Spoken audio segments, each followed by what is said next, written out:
Hello friends, मैं सुनील। स्वागत है आप सबका। आज हम पढ़ेंगे व्यक्तित्व, जैसे हम बोलते हैं पर्सनालिटी। ठीक है, इस टॉपिक को पढ़ेंगे। इसमें हम सिगमंड फ्राइड के जो मनोलैंगिक विकास के सिद्धांत की अवस्थाएं पढ़ेंगे, और इंक ब्लॉक टेस्ट पढ़ेंगे, थीमेटिक परसेप्शन टेस्ट पढ़ेंगे, और साथ ही में अगर बात करूँ शील गुणों के सिद्धांत के बारे में देखेंगे। ठीक है, केटल और पोर्ट के बारे में ये सारी जानकारी हम प्राप्त करेंगे आज। ठीक है, तो शुरू करते हैं। देखो, व्यक्तित्व तो सिगमंड फ्राइड ने जो है दो मूल प्रवृत्तियां बताई है। एक इरोस, एक बताई है थेनाटोस। किसने बताई है? सिगमंड फ्राइड ने बताई है। सिगमंड फ्राइड का एक सिद्धांत है मनोलैंगिक विकास का सिद्धांत। मनोविश्लेषणात्मक सिद्धांत भी इनका ही है। ये हम अभी बात कर रहे हैं मनोलैंगिक विकास का सिद्धांत। इसमें 5 अवस्थाएं बताई है। इन पांचों अवस्थाओं को आइए देखते हैं। पहली है मुखावस्था। मुखावस्था ये जन्म से 1 वर्ष के बालकों में, ठीक है, ये मुख से काम क्रियाएं होती है। ठीक है, मुखवर्ती चूषण जो है इसमें 0 से 6 माह के बालकों में पाया जाता है। मुखवर्ती दंशन जो है 7 से 12 माह के बालकों में पाया जाता है। देखो, इसमें जो है अगर कमी या अधिकता होगी तो व्यक्तित्व जो है वो आक्रामक और निष्क्रिय बन जाएगा। कैसा बन जाएगा? आक्रामक और निष्क्रिय, अगर कमी और अधिकता से। ये थी मुखावस्था। अब हम देखेंगे गुदावस्था। ये 2 से 3 वर्ष के बालकों में, इसमें जो है गुदावस्था में क्या होता है कि बालक में जो है अंतर्द्वंद्व पाया जाता है। ठीक है, और इसके कम या अधिक होने पर जो है, ठीक है, व्यक्तित्व आक्रामक या कैसा बन जाता है? धारणात्मक बन जाता है। कैसा बन जाता है? आक्रामक और धारणात्मक। और गुदावस्था जो है इसमें जो है बालक क्या करता है, मल मूत्र वगैरह है तो इसमें जो है ज़्यादा आनंद लेता है। ये है गुदावस्था। 2 से 3 वर्ष के साल की अवस्था में है बालक, उस समय होता है वृद्धावस्था। और बालक में अंतर्द्वंद्व पाया जाता है। ठीक है, इसमें कम या ज़्यादा होने पर व्यक्तित्व कैसा हो जाता है? आक्रामक या धारणात्मक हो जाता है। ऊपर हमने देखा वो कैसा हो रहा था? आक्रामक और निष्क्रिय मुखावस्था में, कमी या अधिकता से। ठीक है, यहाँ पर आक्रामक और धारणात्मक हो रहा है।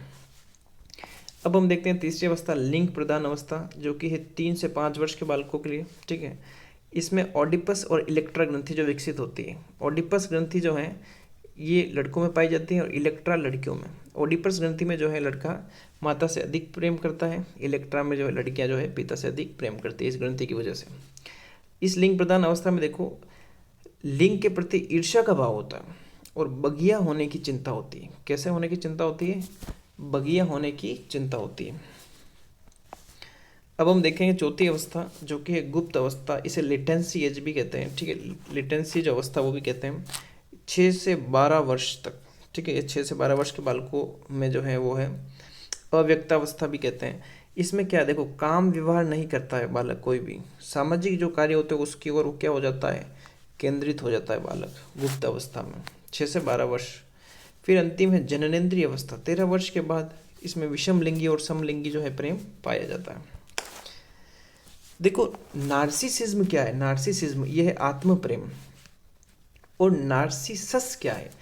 यह आत्मकामिका है। इसमें लिंग अवयवों को छूकर आनंद की प्राप्ति की जाती है, ये नार्सिसस है।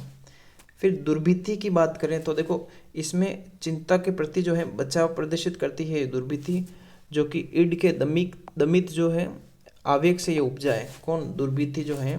देखो, दुर्भिति जो है फ्राइड ने बताया इसके बारे में कि चिंता के प्रति बचाव को ये प्रदर्शित करती है, जो कि ईड यानी इदम जो है उसके दमित आवेग से उपजा है।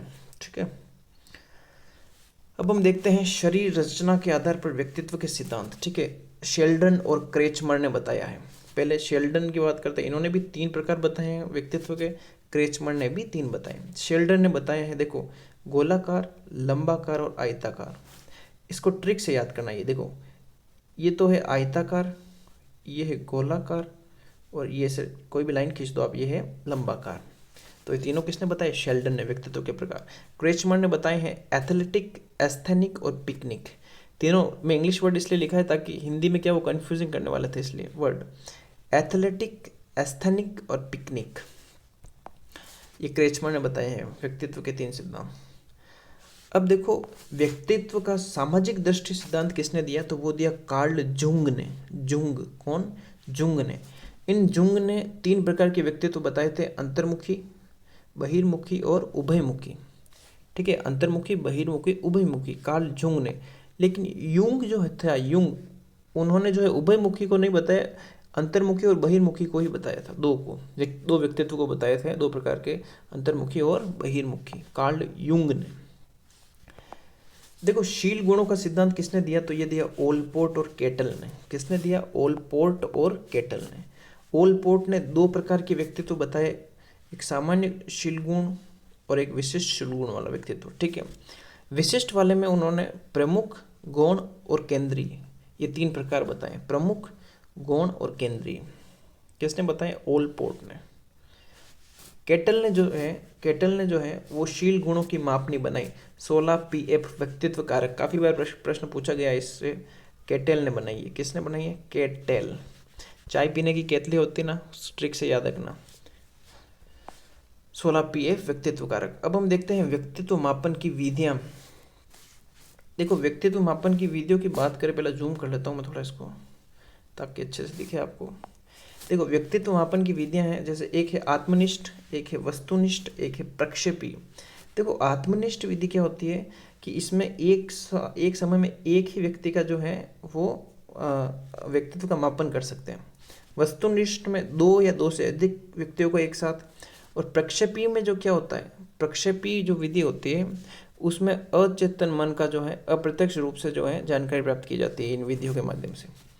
देखो आत्मनिष्ठ विधि के अंदर हम देखेंगे, इसमें होती है अवलोकन विधि, साक्षात्कार विधि, जीवन इतिहास विधि और अंतर्दर्शन विधि। देखो अंतर्दर्शन विधि दी थी विलियम वुंट ने, जीवन इतिहास विधि दी टाइडमैन ने, साक्षात्कार विधि जो है वो भी आत्मनिष्ठ की है, और अवलोकन विधि है वो भी आत्मनिष्ठ की है।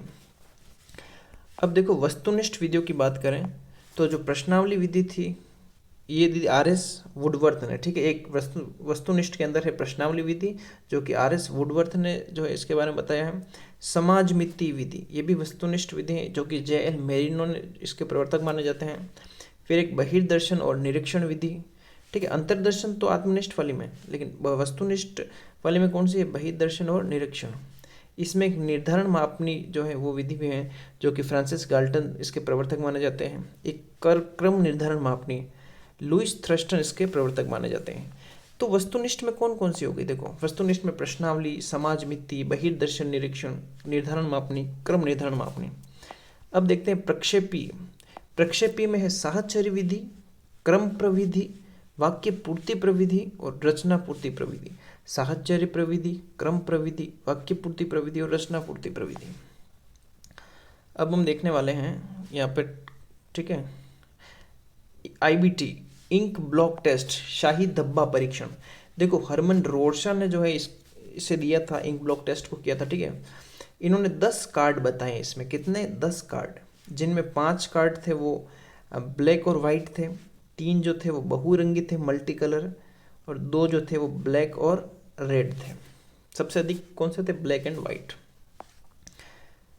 फिर हम देखते हैं थेमेटिक एपरसेप्शन टेस्ट, जिसे टेट बोलते हैं, थेमेटिक एपरसेप्शन टेस्ट, प्रासंगिक अंतर्बोध परीक्षण, ठीक है। इसमें तो कार्ड कितने थे, इंक ब्लॉक टेस्ट वाले में 10, लेकिन टेट वाले में इसमें कार्ड है टोटल 31, ठीक है, सर्वाधिक है 31। इसमें एक तो था सिंपल वाला और 30 था कलरफुल कार्ड। इसमें जो है 3 से 6 वर्ष के बालकों के लिए जो है वो था ये। और एक इसके प्रवर्तक कौन है, मॉर्गन और मुर्रे, ठीक है। थेमेटिक एपरसेप्शन टेस्ट के कौन है प्रवर्तक, मॉर्गन और मुर्रे। देखो अब हम देखते हैं केट, चाइल्ड एपरसेप्शन टेस्ट, बालक अंतर्बोध परीक्षण, बालक अंतर्बोध परीक्षण। इसमें जो कार्डों की संख्या कितनी, 10 कार्ड। IBT में भी हमने कितने देखे अभी, ऊपर वाले में, इसमें इंक ब्लॉक टेस्ट वाले में, इसमें भी हमने 10 कार्ड देखे, और केट वाले इसमें भी जो हमने 10 कार्ड की बात की अभी, ठीक है। ये किसने दिया केट का, ये दिया था लियोपोल्ड बेलक, बालक अंतर्बोध परीक्षण को दिया लियोपोल्ड बेलक। इसमें 3 से 10 वर्ष के बालकों के लिए है ये व्यक्तित्व परीक्षण, ठीक है। अब हम देखते हैं ये सेट, सीनियर एपरसेप्शन टेस्ट, वरिष्ठ अंतर्बोध परीक्षण, बड़ों के लिए, ठीक है, जिनकी एज 50 वर्ष से ज़्यादा है उनके लिए। ये भी दिया था लियोपोल्ड बेलक ने। इसमें टोटल कार्ड होते हैं 16, ठीक है। देखो केट जो चाइल्ड एपरसेप्शन टेस्ट था, इसमें छोटे बच्चों की बात की गई थी, उसमें 10 कार्ड थे, इसमें थोड़े अधिक हैं तो 16 है, ठीक है। और टेट वाले में इसमें तो 31 कार्ड है, ठीक है, जिसमें 1 सादा और 30 कलरफुल। और IBT में 10 कार्ड है। जो IBT वाला और ये बालक अंतर्बोध परीक्षण, इन दोनों में जो है कार्डों की संख्या 10 थी। तो ये था व्यक्तित्व का पूरा टॉपिक। अगर वीडियो को अच्छा लगे आपको तो इसको लाइक करें, शेयर करें और चैनल को सब्सक्राइब करें। धन्यवाद।